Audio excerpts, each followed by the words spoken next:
The young divers, Mike and Jeff, had decided to see a gigantic cruise ship that had crashed on the land 10 years earlier, so they started out early in the morning. Not that the ship seemed particularly sturdy, and who knew what they may have found inside. Welcome to USA Stories channel. Do not forget to subscribe and activate the bell button to receive all new updates. Now let's go to the story. If something were to happen to one of them while they were out there, it may be pretty dangerous, and there was no way they could make it back to the shore in time. However, Jeff ignored her advice and started looking for a way into the structure. From the moment they boarded the cruise ship, they sensed the ominous atmosphere that surrounded them. The sound of the water slapping against the tank bottom and the cracking of the metal frame were the only sounds audible. The two of them said, "Wow, exactly same. I think we should head back," Mike said, but Jeff was already out of the room. They started off in the large, airy main hall, which included a massive staircase that led to the upper decks and high ceilings all around. They then continued on to the cabins. As Jeff and Mike strolled through the deserted corridors of the ship, they heard an odd noise. Mike was startled and asked Jeff whether he had heard it too, but Jeff shrugged and continued on. Jeff showed interest in venturing farther below deck to explore the ship's lowest levels after a short period. Their goal was at the top of a short stairway, but it was completely dark. The sound was far softer than a muffled scream, and it thoroughly terrified off Jeff and Mike. With fear in their eyes, they fixed one another with stares. They strolled for a short while before arriving at their destination. Knowing that there was no way for them to reach the bottom of the ship, they were perplexed as to why there was a dead end. In the corner, Mike saw a door. Jeff grabbed the doorknob and tugged as hard as he could to unlock the stuck door. He listened intently with his ear to the door. "There is no doubt that the sound is emanating from within this space," he said, moving to stand next to Mike and doing the same, straining his ear to the door. Suddenly, they heard something that almost made their hearts stop beating, which surprised them. A boat was drawing nearer to the ship, and they could hear the muffled sounds of men fighting with one another. It sounded as though they were boarding the cruise ship together. "Ship," Mike murmured, before adding, "I knew this was a bad idea." They understood how urgent their circumstances were. They raced back to the stairway, only to hear a set of rumbling footsteps from below, just as they were about to start climbing. They whirled around, retrieved their flashlights, and ducked behind the stairway so they wouldn't be seen. As the men moved down the metal ladder, they got closer and closer, and they held their breath in anticipation. The ship echoed with their heavy footsteps. 3 men descended the stairs and approached the locked door directly.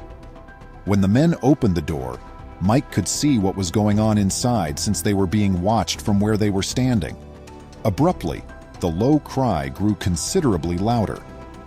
"We have to get out of here as soon as possible," he said to himself. Those men not only outnumbered Mike and Jeff, but they were also significantly bigger and stronger than them. In addition, Mike noticed that one of them had a pistol, which added a great deal of difficulty to an already challenging position. After they agreed that it could take some time to contact the police, Mike plucked up the guts and agreed to accompany Jeff in peering behind the closed door to observe what the men were doing. They moved cautiously toward the exit, paying close attention to the men's talk as they did so. His heart felt like it was about to burst out of his chest, and he couldn't wait for the cops to arrive. Quietly, Jeff said, "All right, I'm getting ready." With a hasty retreat into the darkness, Jeff let Mike's eyelids open. After being left behind in the room, the man bolted out the door and made his way toward the stairs. Mike and Jeff could only hear the muted sounds of footsteps as they hurried for the chamber as soon as they could emerge from the shadows. Mike was going to follow Jeff when he heard the other men emerge from the basement. Jeff had pulled open the massive door and gone into the building. Mike became frozen, unable to think of anything to do. Jeff could see that the other man and the woman were fighting physically, and he could hear a woman sobbing, but it sounded like she had something trapped in her mouth. Jeff and Mike made a beeline for the woman. She was restrained, duct tape covering her lips, and forced to bind herself to a chair. Mike had unlocked her hands and Jeff had loosened her legs. Even though they were far away, they could still hear the police sirens. The woman was too fragile to stand on her own, so they helped her. The cops were shocked by the scenario they had been called to when they did eventually arrive. They took quick turns barging into the building and taking the two guys into custody.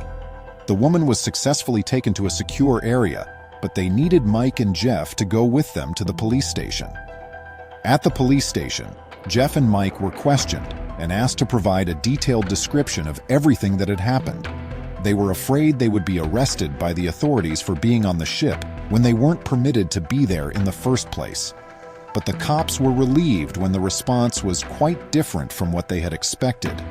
Because of the praise they received for their bravery, Jeff and Mike were released from custody.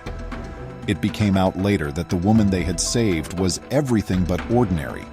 She was the governor's daughter and had spent the last few days in captivity. By now, the person had already asked for money and then abruptly stopped communicating. The woman is probably not going to survive the night. The governor praised the young men and handed them each a sizable reward for their valiant efforts in saving his daughter because of Jeff and Mike's fast thinking. Both Jeff and Mike were still in disbelief at what had transpired. It was difficult for them to believe that this was truly happening to them.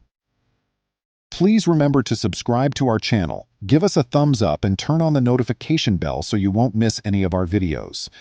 If you enjoyed the tale, the next video that plays on your screen will probably move you too.